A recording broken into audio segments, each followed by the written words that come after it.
Coming up on the Together for Good podcast, I'm Kate Souther, and this is not a Christmas story.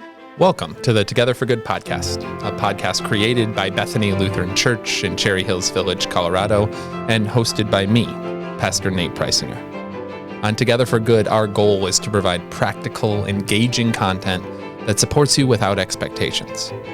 Whether you're feeling disconnected from traditional religion or simply exploring what faith means in your life, we're here to walk alongside you. No matter where you are on your journey of faith, we're glad you're here.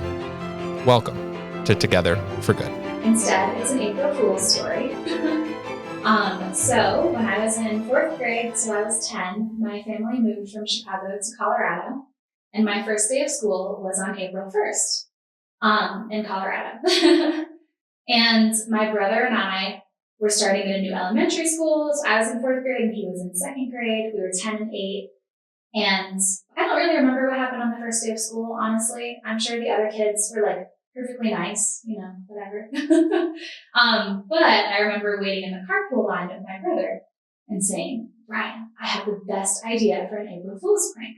Let's tell our mom and grandma who are coming to pick us up that we had the worst day ever at school and that everything is awful. It'll be so funny if we tell them that our first day was just miserable."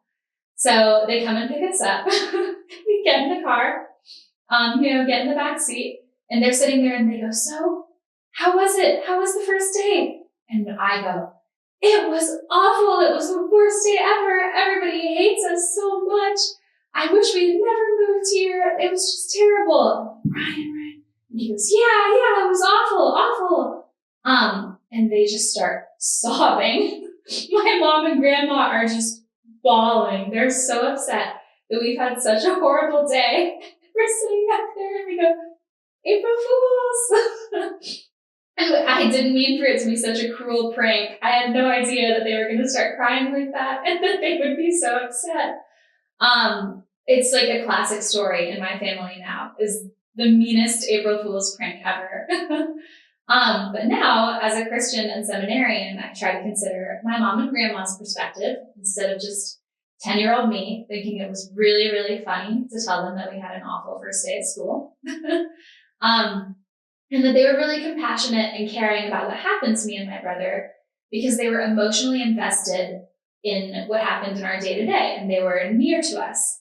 And it reminds me of something that I've been talking about and learning about a lot in seminary, which is that God is near and tenderly close to us is the phrase that I've been hearing a lot. And that God cares deeply what happens in our day-to-day.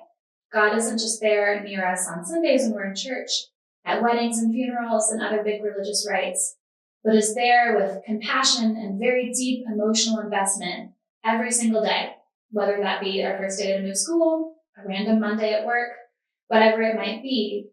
The nearness of God is something that's always encompassing us and something that should really drive the way that we feel about our day to day.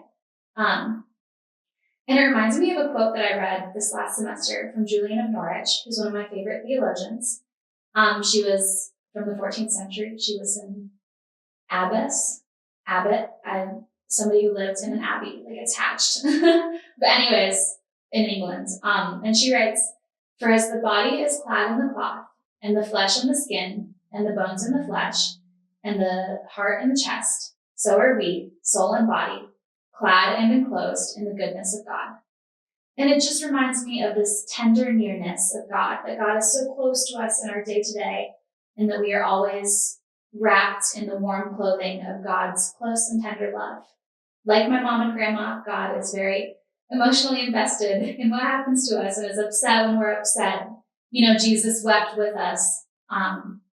So yeah, that's what that story reminds me of now. It is still really funny though. So thank you.